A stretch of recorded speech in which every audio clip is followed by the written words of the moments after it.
Right now, machine learning is operating in the background of almost everything we do.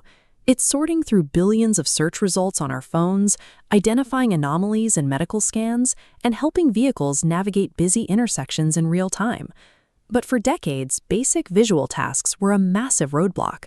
By the late 1990s, we had supercomputers like this one, IBM's Deep Blue, which used massive cabinets of hardware to calculate millions of chess moves a second.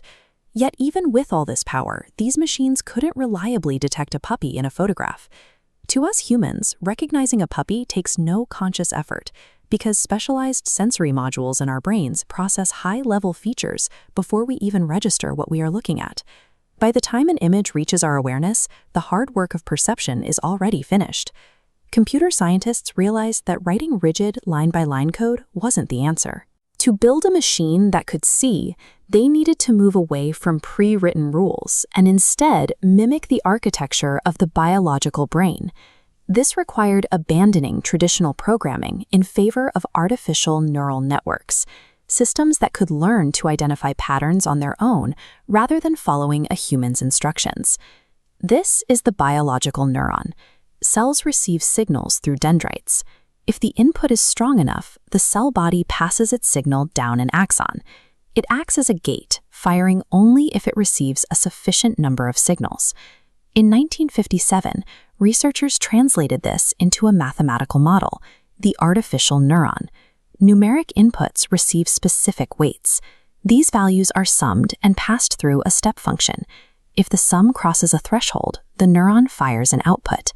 By wiring just a few of these units together, researchers could perform foundational logical operations. They could build simple networks that only fire if both inputs are active, an AND gate, or if at least one is active, an OR gate. These individual logic gates are the starting point. When you scale them up and connect them in a massive web, they become capable of evaluating increasingly complex expressions, forming the basis for a system that can process information. This scaling is achieved through a multi-layer perceptron.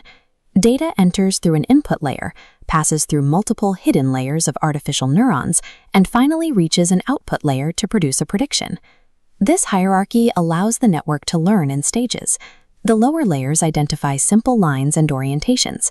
Intermediate layers combine those lines into shapes, and the highest layers assemble those shapes into complex objects, like a human face. But as these networks grew, researchers struggled to train them. They needed a system with thousands of connections to automatically correct its own errors. The solution arrived in 1986 with an algorithm called backpropagation. First, the network makes an initial guess. The algorithm measures the error, the difference between that guess and the correct answer. It then works backward through the layers, measuring how much each connection contributed. Finally, it performs a gradient descent step, tweaking the weights to reduce the error. The next guess will be more accurate. This cycle of predicting, measuring, and adjusting is the mechanical core of learning. By using the error of a previous guess to guide the next update, the network narrows the gap between its current output and desired result. However, large networks are prone to a problem called overfitting. They can become too reliant on specific pathways, essentially memorizing the training data rather than learning general patterns. This makes them fragile when they encounter new information.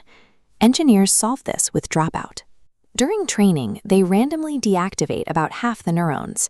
This forces the data to find different routes through the network, which builds a more robust system that acts like an averaging ensemble of many different models. There is also the challenge of rigid memorization. If a network only learns a shape based on its exact pixel location, it won't recognize that shape if it's shifted or rotated. This is solved through data augmentation. By taking a single training image and generating many shifted, rotated, and resized versions, engineers force the network to learn the generalized features of the object rather than just the placement of pixels. Resilient artificial intelligence requires these types of intentional constraints. By injecting randomized chaos into the training process, we force the network to become more adaptable. For decades, these neural networks were mostly a theoretical curiosity. Early enthusiasm faded into long winters because the models didn't yet have the environment they needed to actually work. That changed with the recent collision of three factors: the availability of massive digital datasets, refined training algorithms, and an immense increase in computing power. Much of that power came from the gaming industry. The GPUs designed to render high-end 3D graphics provided the exact parallel processing architecture that deep learning required to run millions of calculations at once. This convergence turned theory into functional tools.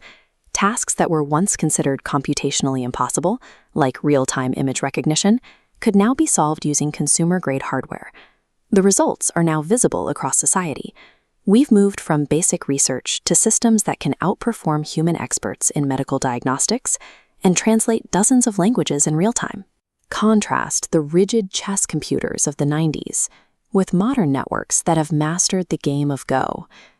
These newer systems don't rely on brute force calculation. They've learned to recognize the intuitive, structural patterns of the game through millions of rounds of practice. While these capabilities can seem like science fiction, they are grounded in a structured web of mathematical operations. These systems don't rely on pre-written rules. They build their own internal models of our world, layer by layer, through a continuous process of mathematical refinement.